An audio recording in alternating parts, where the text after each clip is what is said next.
Este show faz parte da Terceira Terra, um mundo inteiro de podcasts. Acesse terceiraterra.com e conheça nossos outros shows.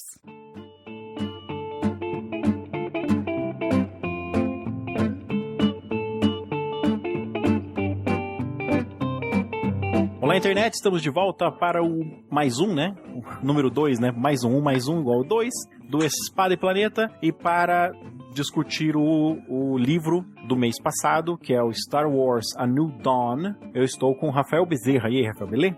E aí, tudo certo? Tudo certo. No mês de setembro, você ficou meio que especialista em Star Wars Rebels, por causa que é a série de TV que, digamos assim, o pontapé dela acontece no livro, né? No livro que a gente leu. Isso, exatamente. Na verdade, eu já estava há um bom tempo na expectativa dessa série, porque tudo ao redor dela é o que está iniciando, né? Tá dando esse chute novo, do novo conteúdo da Disney para Star Wars. Então, foi o primeiro livro, está sendo a primeira série, as primeiras coisas que estão sendo, né, nesse novo cânone de Star Wars unificado. Quando é que sai o primeiro episódio de Star Wars Rebels? Porque já saíram uns curtas, né?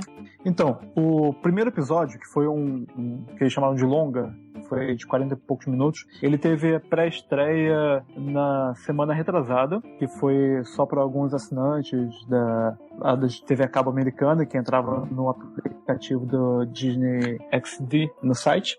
Na semana passada, na sexta-feira, já foi liberado para vários assinantes, aí você acessa lá o site, entra com o login, senha e tal, consegue ver. E amanhã, né, na verdade, na manhã, levando em conta hoje, né, no dia 7 de outubro. A gente tá gravando isso aqui dia 6, na segunda-feira. Era pra gente ter gravado e soltado isso no dia 4, só que eu não pude. Eu acabei chegando em casa muito tarde, o Rafael já não podia mais.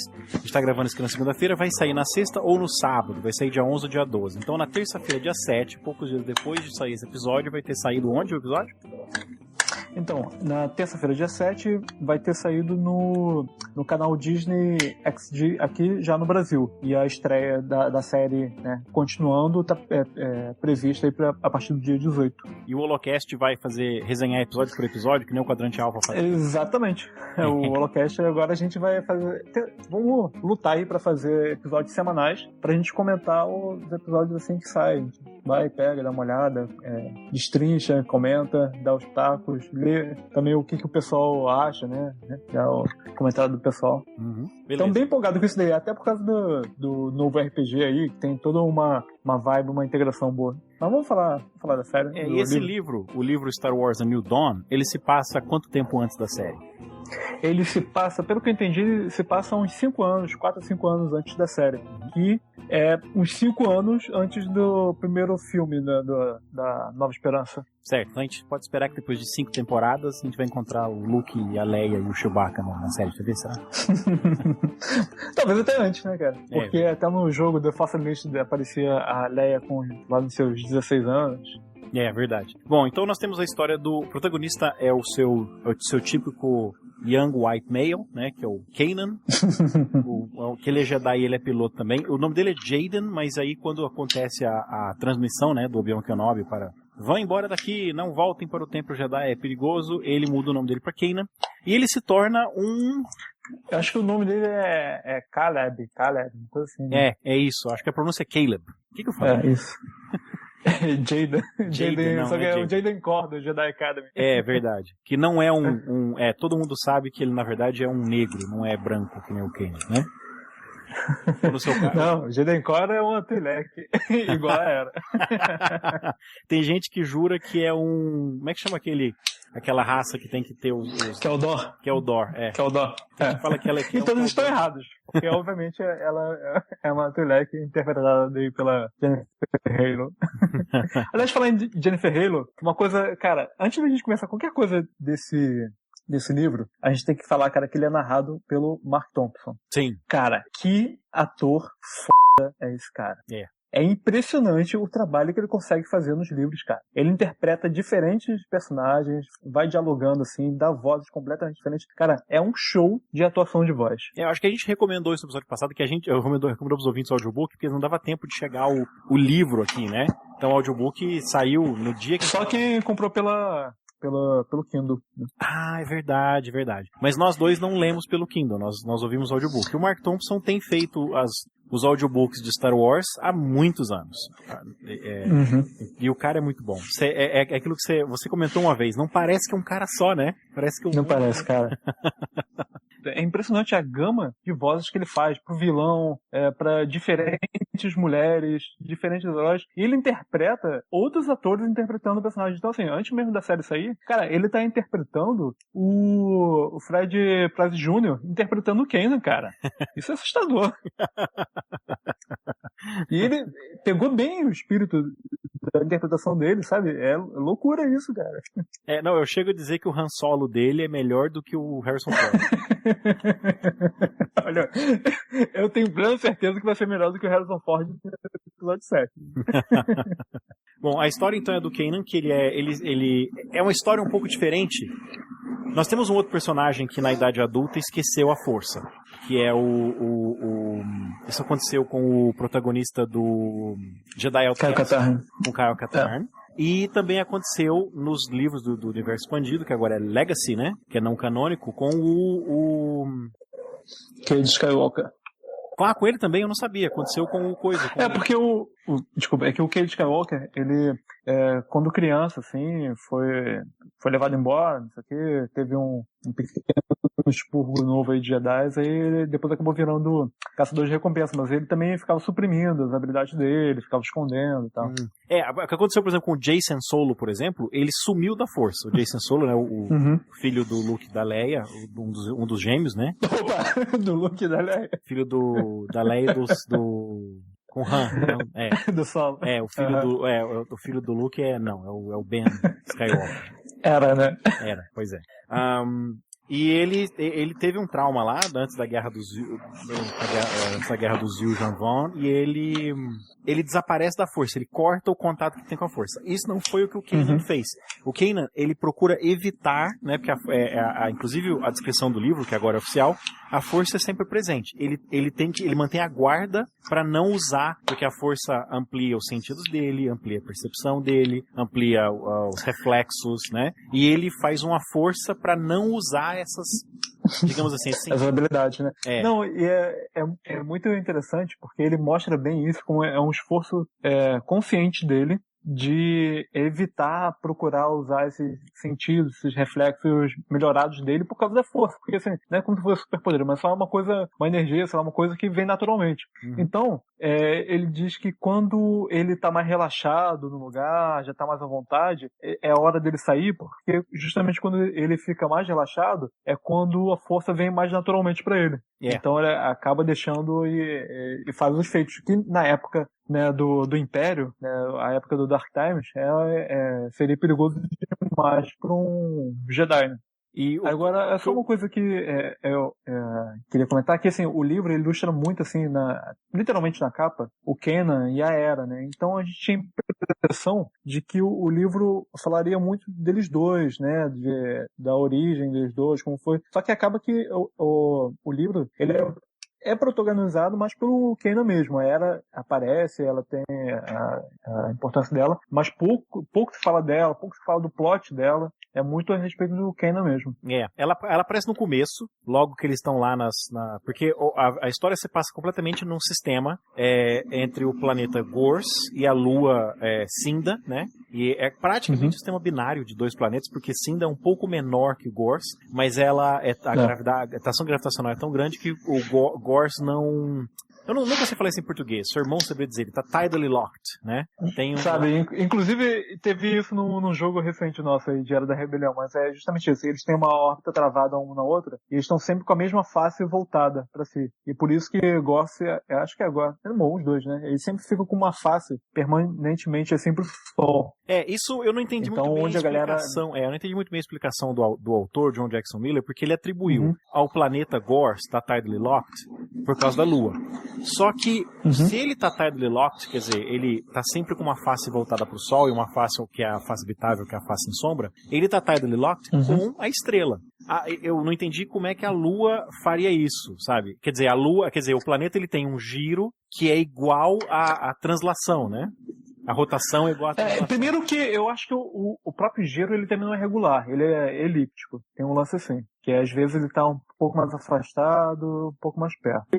Mas, enfim, é complicado, né? Sei que eles ficam nessa dança, às vezes a Lua tá mais perto, às vezes tá mais longe, acho que quando ela fica mais perto, até tem uns tremores em Gorse. Uhum. E tem todo o lance que a Lua, né, a Cinder, na verdade seria um planeta vagante, ou então um mega meteoro, né, que acabou sendo aprisionado pela gravidade de Gorse. E ele tem a peculiaridade que ele tem um mineral de Star Wars, qual é o nome mesmo? Mas é um mineral que é mega estável, assim, explosivo, que é usado como combustível, um monte de coisa.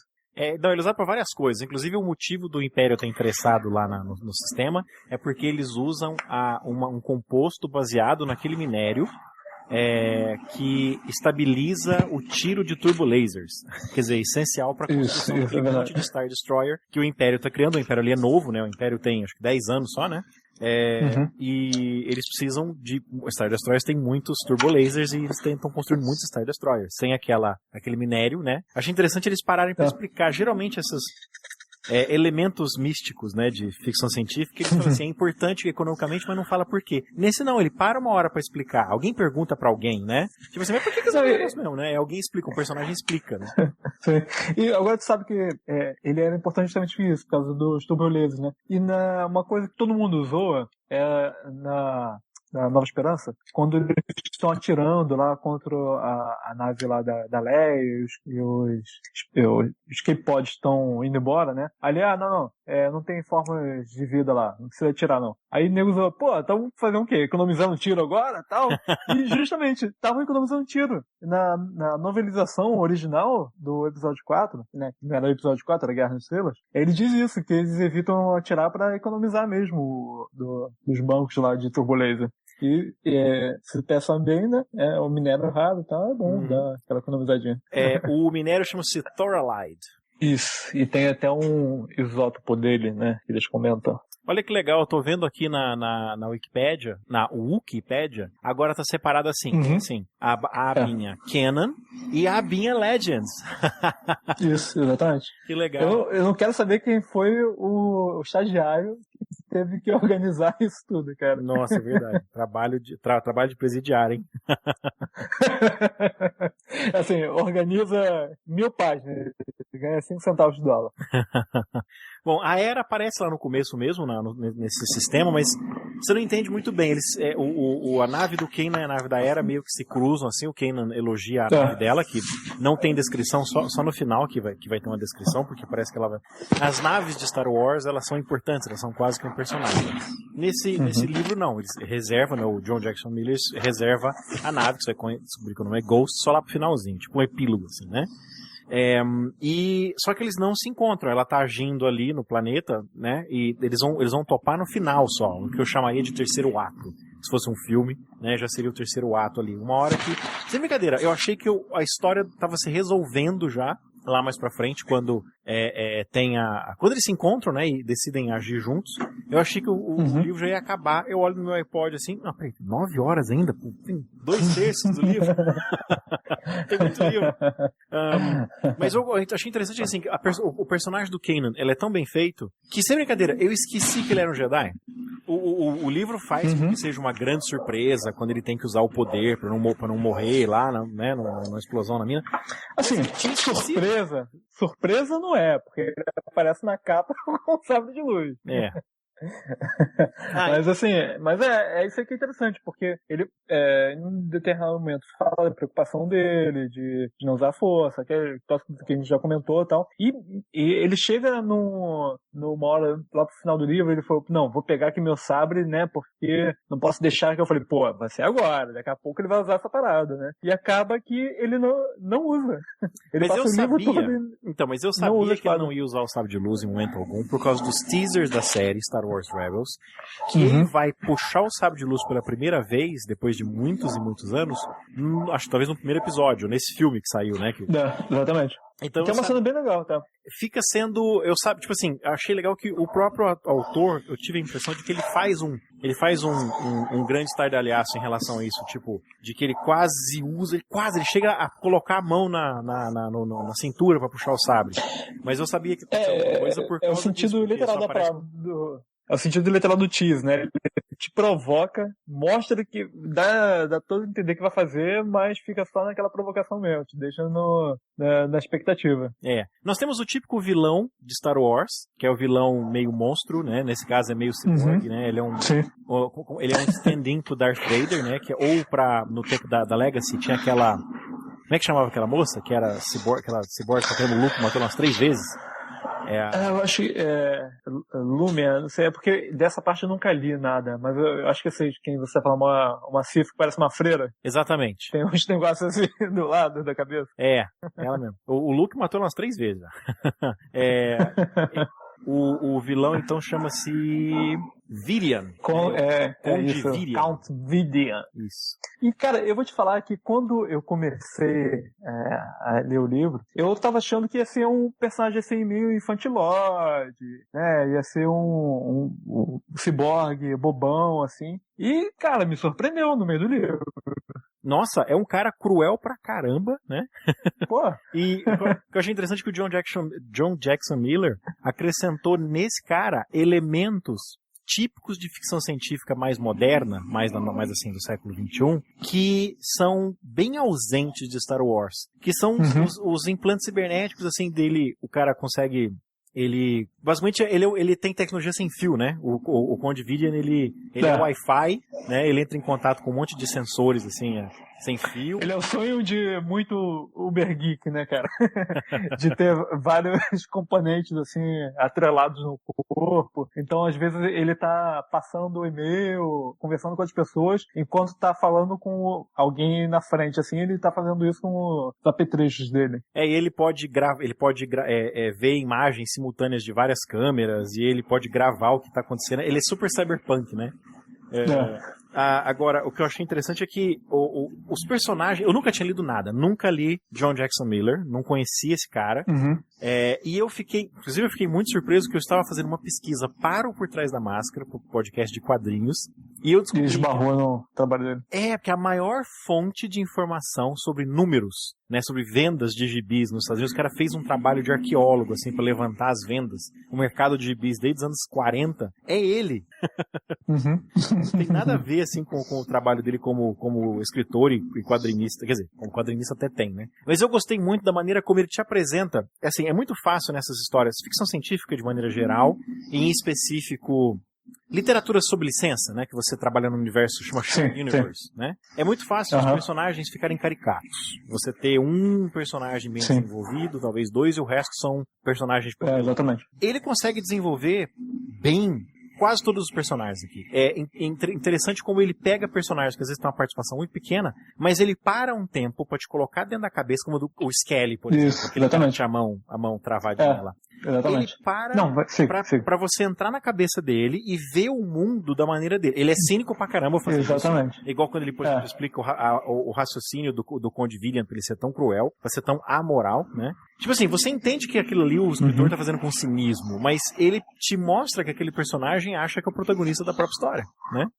Tanto é que eu fiquei muito surpreso é muito legal, outras vezes que o Skelly aparece, porque eu jurava que ele era só um personagem pro Kanan dar 2 socos pra você ver como o Kanan era um rebelde. Eu vou te falar que o Skelly é um personagem que cresce bastante assim no livro, cara. Você vê, é um carinha chato, como se diz, parece que é um cara assim só pra tomar umas porradas, tá, mostrar, mas pô, é um personagem que ele vai crescendo bastante e tu passa a curtir cada aparição dele. Mas você tava falando da relação assim, dos personagens, e é muito interessante como é construído dentro do livro a trama que vai interligando e mostrando as coisas em comum, as relações que acabam tendo esses protagonistas, tanto o Conde Vidian, como o Skelly, que é um especialista em explosivos, que ele perdeu a mão nas guerras clônicas, foi substituída por uma prótese de um clatoniano, então ela era defeituosa, porque não pegava bem no sistema nervoso dele.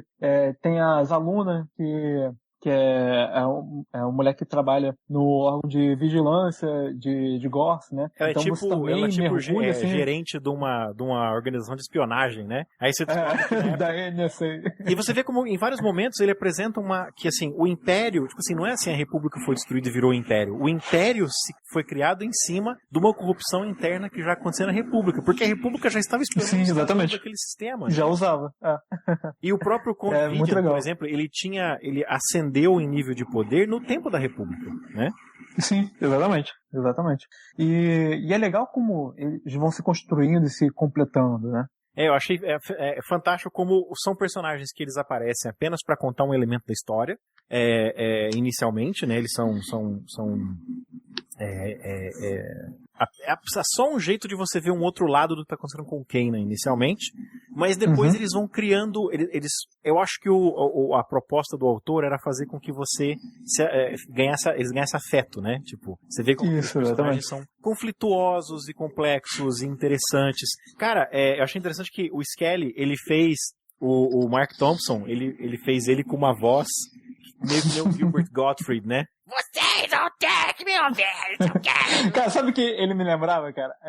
Tu lembra do filme do Zorro com o Antônio Bandeiras? Tinha um cara que era sei lá o que, sem dedo, um cara que tinha os dedos de ouro, sei lá, tinha os dedos da mesa. Me lembrou muito aquele personagem do Zorro, cara. Eu ficava sempre imaginando aquele cara barbudão, assim, meio sujo, velho da mina. Eu achei interessante que ele faz muita besteira. O Skelly faz muita, cara. Só que chega no final, quando ele cai lá, que eles estão invadiram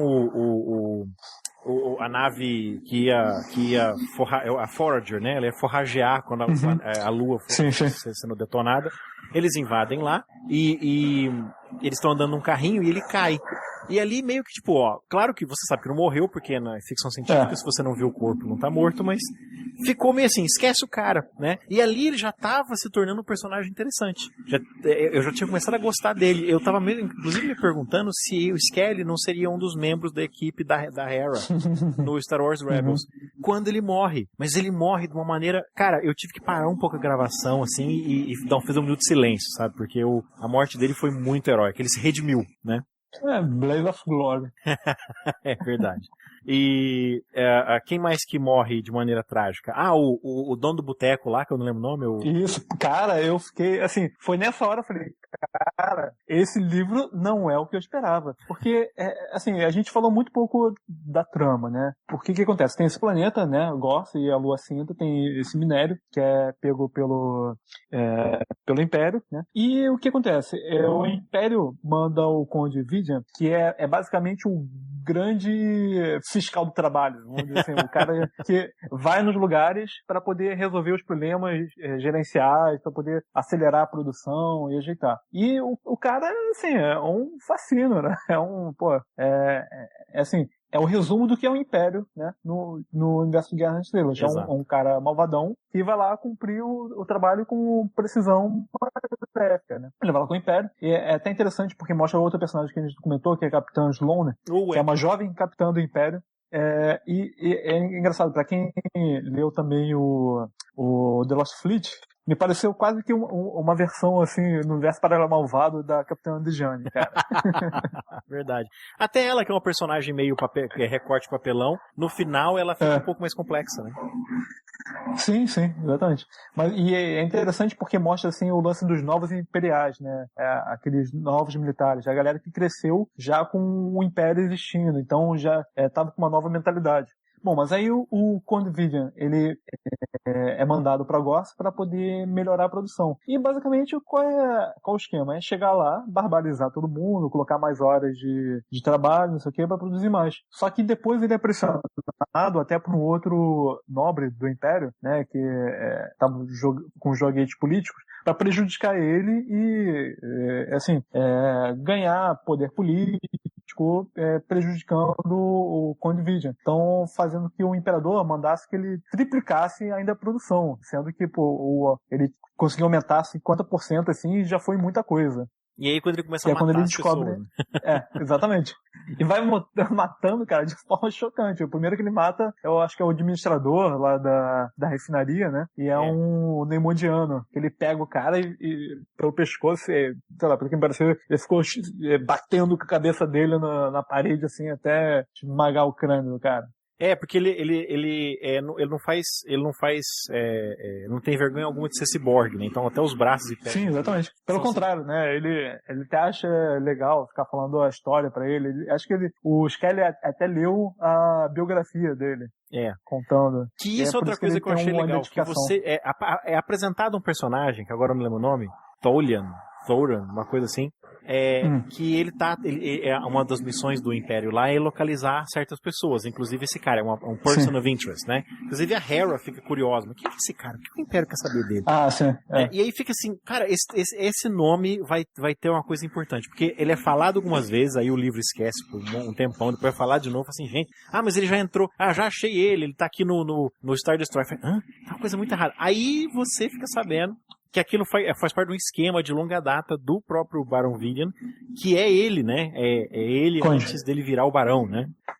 Inclusive a Capitã Sloane. Barão não, Conde. Porque, Barão assim, é o outro cara, né? O Barão Dance, que é o cara que sacaneia. Porque o que acontece? Ele mantém a identidade antiga dele, de quando ele ainda era gente inteira, para servir como o especialista dele. Toda vez que ele tem que passar um memorando, uma coisa assim, que um profissional tem que assinar, quem assina é a outra identidade dele. E até a Capitã Sloane não sabia quem era o cara. Ele ia falar, ele entrou aqui junto comigo. Tu não viu? Não, pô, tá aqui nos atas. Tá tudo bem. Depois, lá pro finalzinho, a gente vai descobrir que os dois são a mesma pessoa e é o plot, né, pra derrotada dele. E aí nessa, o Kanan, ele é forçado a agir, porque assim, é o tipo de cara que não quer se envolver. Ele assim, você inclusive pelas... O herói relutante, né?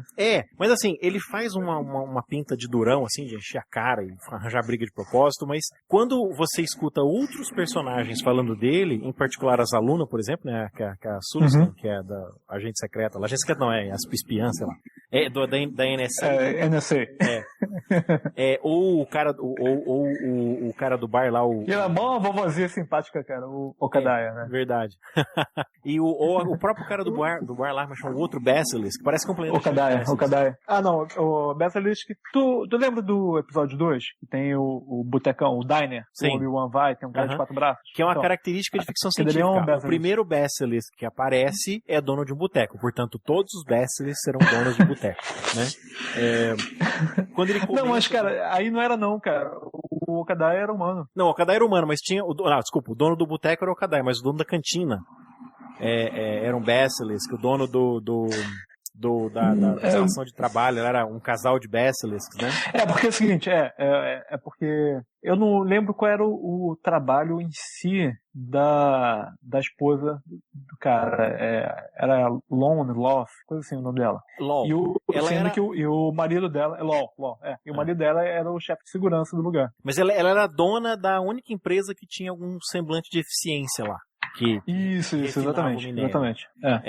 Inclusive rola um Deus Ex Machina no final lá, por causa disso, mas vamos chegar lá ainda. E aí o Kanan é muito, tipo assim, claro que é óbvio que ali é o clichê do herói relutante, mas logo cedo, quando outros personagens falam do Kanan, você vê que ele tá sempre ajudando as pessoas. Que é uma coisa que parece que ele não admite, né? Quando alguém comenta, ele fala, não, que isso, eu não faço isso. Mas ele faz, mesmo às vezes sem saber, né? E aí, você tem vários momentos em que vai crescendo a motivação para ele fazer alguma coisa contra, pelo menos aqueles imperiais ali, né? Não, ele não vai virar um rebelde, né? Mas que ele é bem relutante. Mas são várias pequenas coisas, não é aquela grande coisa assim, matou meu pai, minha mãe, meu peixinho dourado. Não. Vai acontecendo certas coisas ao longo do livro que ele vai ficando cada vez mais envolvido naquela história, né? E no começo eles até usam a sedução da Twi'lek, né? Pra ele ficar interessado. Depois e logo do início do livro, ele fala assim, já deu minha hora, tem que ir embora. Amanhã eu tô indo embora. E cada vez vai acontecendo uma outra coisa que vai segurando ele e vai deixando ele mais bolado com a situação e se vendo obrigado a ajudar. Exato. E isso que eu achei criativo. Não foi aquela coisa assim, matou a minha namorada. Não. Foram acontecendo coisas que foi forçando a barra da bondade oculta dele, né? E agora, então, no final isso se resolve com umas tentativas. Bom, o Skelly tem umas tentativas de assassinato lá do Conde Vidia, né? E eles, vários momentos, tem muita sorte para não serem identificados como sendo rebeldes, mas até que culmina na grande batalha no Forager, né, que é a navezona lá, e que eu acho que o esquema do Conde Vidia é revelado, porque eles hackeiam ele, né, quando eles estão... Isso, eles conseguem, tem uma hora que eles conseguem derrotar, eles hackeiam primeiro o droid médico dele.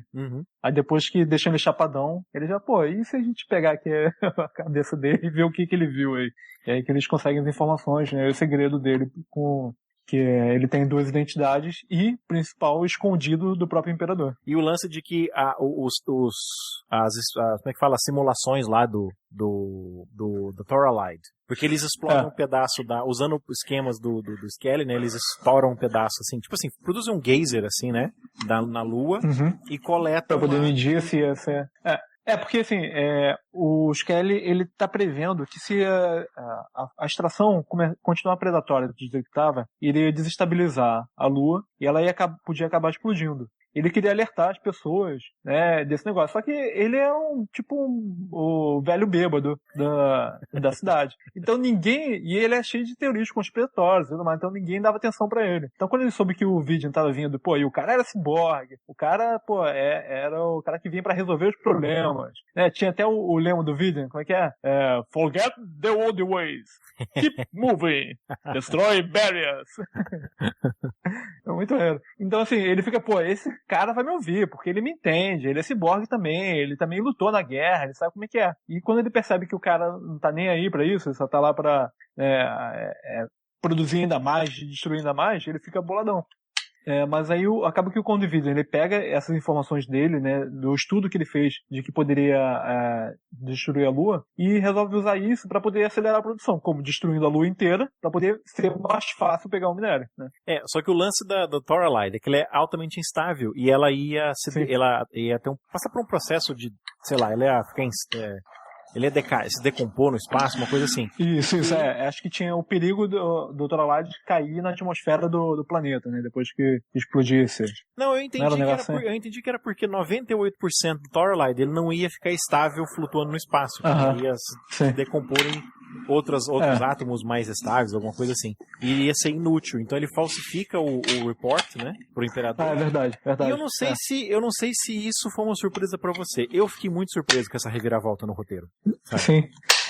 Sim. E porque ficou bem construído, né? Como foi a forma que eles usaram essa informação. Porque, na verdade, porque ele não estava preocupado com isso. Que ele queria acelerar a produção naquele momento, para depois, quando ele saísse de lá e fosse passar lá para outro barão que estava querendo sacanear ele ia adotar o local lá para mineração, só que quando ele achou que ia ter uma produção contínua e maior, ia ter esse problema, ia decair, e o cara não ia ter nada e depois ia ter que se explicar pro próprio imperador. E o livro acaba terminando, rola pra mim, duas coisas que eu achei meio forçação de barra, assim, que deu certo no contexto do livro, mas primeiro, o fato de que ele fala uma hora lá que tem cerca de 10 mil pessoas trabalhando na Lua o tempo todo, em cima o tempo todo. E assim, cara, pensar que o trabalho de mineração de 10 mil pessoas iria destabilizar uma Lua é o equivalente... Você lembra alguns anos atrás, quando a NASA mandou uma sonda, um foguete para a Lua, e o foguete se chocou contra um dos polos da Lua para levantar vapor, para descobrir se tinha vapor d'água? Quando isso aconteceu, teve uma preocupação imbecil na internet de que isso ia desestabilizar a Lua e arrastar a Lua no meio. Sabe? Cara, eu lembro do... Quem fez essa comparação? Mas eu acho que a diferença é que a Lua não é feita de dinamite, né, cara? Mas a comparação, acho que foi o problema todo com Cinder é que pudesse gerar realmente uma ação em cadeia, né? E isso que o estudo do Skelly dizia, que se as explosões começarem... Porque, assim, a Lua é feita de cristal e o minério está incrustado no cristal, então existem maneiras corretas de você destruir... Isso você entende correto, né? Mas, assim, que tinha maneiras corretas de você destruir o cristal para poder extrair o minério. E as explosões, se não fossem feitas de maneira correta, pensada, ela poderia desestabilizar a Lua, que levaria, né, a explosão dela. Tá, você me convenceu. Ok, faz sentido. Aí, outra coisa assim que eu achei que foi menos do que estelar foi no final, rola um Deus Ex Machina. Porque assim, eu fiquei pensando o tempo todo, o que impediria... Sabe essas histórias de vilão de desenho animado? Que o vilão tem um plano mirabolante, os heróis vão lá e impedem. O que impede o vilão de tentar de novo, né? O livro, ele amarra isso, né? O que impediria alguém de tentar estourar essa lua de novo? O livro amarra isso, e no final, justamente para evitar digamos assim, para evitar que um novo Conde Vidian, né, um segundo Conde Vidian aparecesse lá para continuar explorando mais ainda os trabalhadores, eles resolvem dizendo que como tinha sido a empresa para a qual o Kanan trabalhava, agora eu não lembro o nome do não sei o que, Moon lá, que era dona dos 2 Basilis que morreram, o Império tinha confiscado os assets, né, e tinha se tornado uma empresa, digamos assim, estatal, né?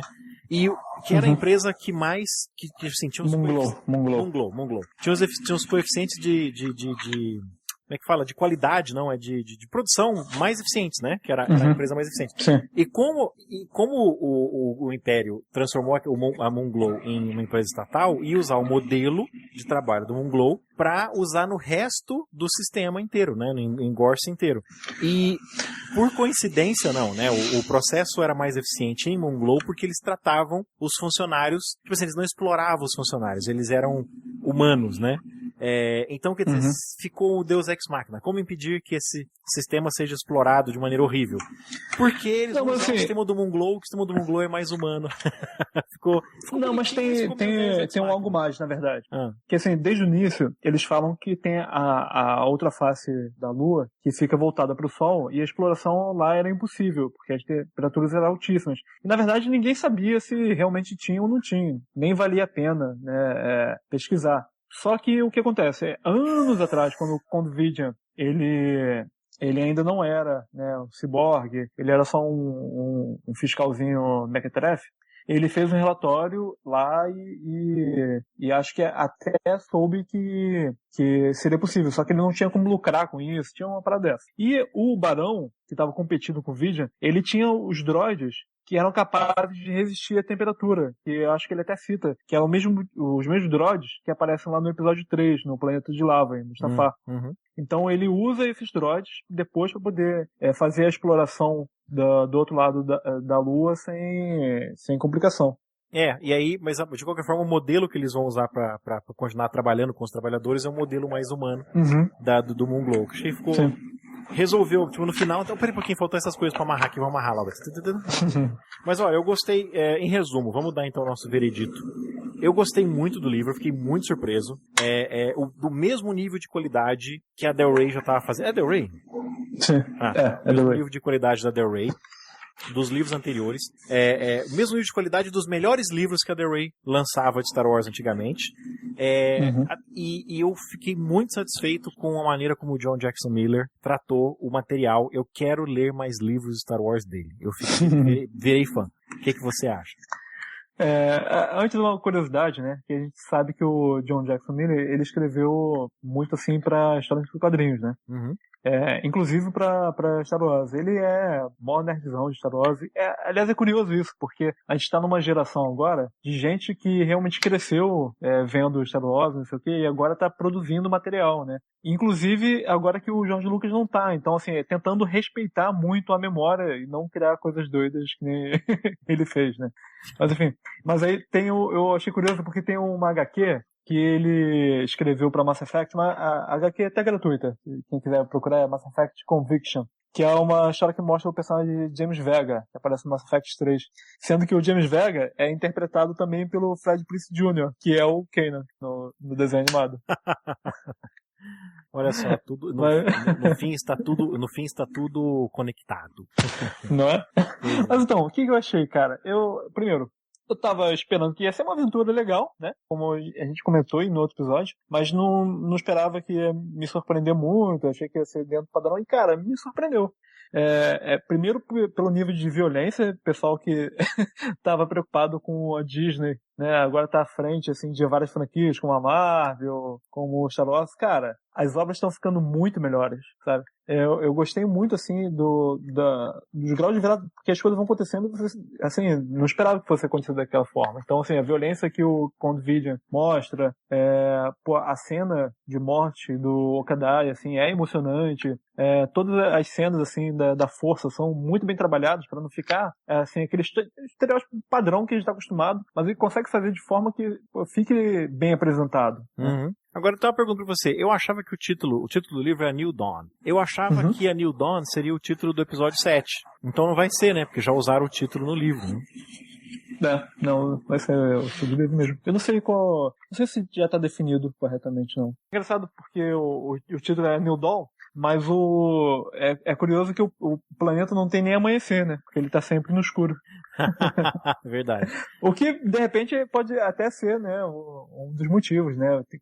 Quando termina a história, tem um novo amanhecer lá pra Gork, né? Enfim. É, verdade. Tanto é que começa com um amanhecer. Quando o Kanan vai lá visitar a Zaluna, no lugar onde eles colocaram ela pra viver, ela tá curtindo o primeiro nascer do sol na vida dela, um negócio assim, né? Uhum. É interessante porque é o seguinte, além dela morar em Gorsk, que é um planeta, né, que não tinha amanhecer, ela é uma Silustana, que naturalmente para os Silustanos eles não têm isso, porque eles vivem no subterrâneo do próprio planeta. E ela, ironicamente, fica cega, né? Então ela não pode ver o novo alvorecer do título do livro. Mas enfim. Sim. Então tá bom, Rafael. Esse foi o livro do mês passado, A New Dawn, e agora nós vamos ouvir a minha conversa com a Luciana sobre o livro que nós vamos ler no mês que vem, que é do R.A. Salvatore, que já escreveu um livro de Star Wars, famoso por ter matado o Chewbacca, né? Mas nós vamos ler The Crystal Shard, eu e a Luciana. Rafael, nos vemos. Excelente. Esse daí eu tô esperando para ouvir o comentário de vocês e depois clicar lá no site para dar os meus pitacos. Falou, cara. Até.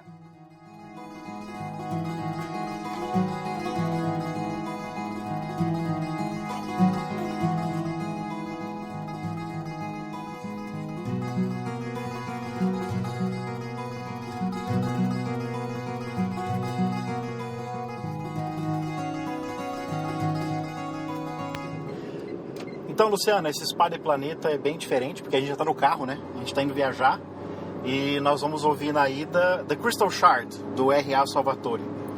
Pra mim, um dos melhores escritores de Forgotten Realms. Você não faz ideia que seja Forgotten Realms, né? Não. Bom, isso não faz a menor diferença. O que você espera de The Crystal Shard? Essa é uma coisa que eu gosto desse tipo de literatura, que você não precisa conhecer Fantasia, ok. É que assim, você não precisa conhecer nada do RPG, a literatura é completamente independente. Forgotten Realms não chega a ser que nem Dragonlance, que você tem fãs exclusivamente da literatura, que não joga jogo nenhum. Forgotten Realms, geralmente, quem lê é quem joga. Só que esse livro foi best-seller na lista do New York Times por várias semanas. Foi o primeiro livro, um dos primeiros livros que o Salvatore escreveu na vida, se não o primeiro, e um dos primeiros livros que saiu pro universo de Forgotten Realms. Você chegou a ouvir o comecinho, né? Então, aqui eu tô tentando ver, assim, se eu comecei, mas... Você baixou pro iPod, né? Sim. Esse livro, a gente vai ouvir o audiobook, né? Não vai ler o livro. Mas enfim, o livro chama-se The Crystal Shard, se passa em 10 Towns, ao norte da Espinha do Mundo. E o protagonista é um elfo negro. Que medo. Não, sinceramente, o que você espera? O que eu te falei sobre o livro? O que você sabe sobre o livro? Nada, eu não lembro o que você falou sobre o livro. Então a gente vai ouvir... Vai ser uma surpresa. A gente vai ouvir as cegas. É isso aí. Essa trilogia é a única trilogia que eu não li do Drizzt. Eu tenho aqueles ônibus, né? Das outras trilogias, dessa eu não tenho. Saiu no Brasil, traduzido lindamente como A Estirra de Cristal. Nossa, que isso? Pois é, eu não sei. O que é uma estirra de cristal. Mas enfim, então a gente vai ouvir e daqui a um mês nós voltamos para você me dizer o que você achou então, né, do que é considerado uma das boas literaturas de fantasia que tem por aí. Ok. E se você for ouvir esse audiolivro conosco, não se esqueça de checar a promoção que a Terceira Terra tem para a Audible. onde você pode baixar esse livro, sugerido aqui, ou qualquer dos outros livros que você quiser. São mais de 150 mil títulos disponíveis na Audible. Basta ir em www.terceiraterra.com e checar as show notes deste episódio. Tem 2 banners lá. Um que você consegue um desconto na sua assinatura da Audible pelos primeiros 3 meses, é metade do preço, 50% pelos primeiros 3 meses, ou o seu primeiro mês, seu primeiro livro de graça. A minha recomendação para este episódio é, obviamente, The Crystal Shard, por R.A. Salvatore, brilhantemente narrada por Victor Bevin. Nos vemos mês que vem. A faixa de abertura é Cantina Rag, por Jackson F. Smith, e a faixa de encerramento chama-se Flying Fantasy, por Alexander Turnquist. Ambas disponibilizadas sob licença Creative Commons no site Jamendo.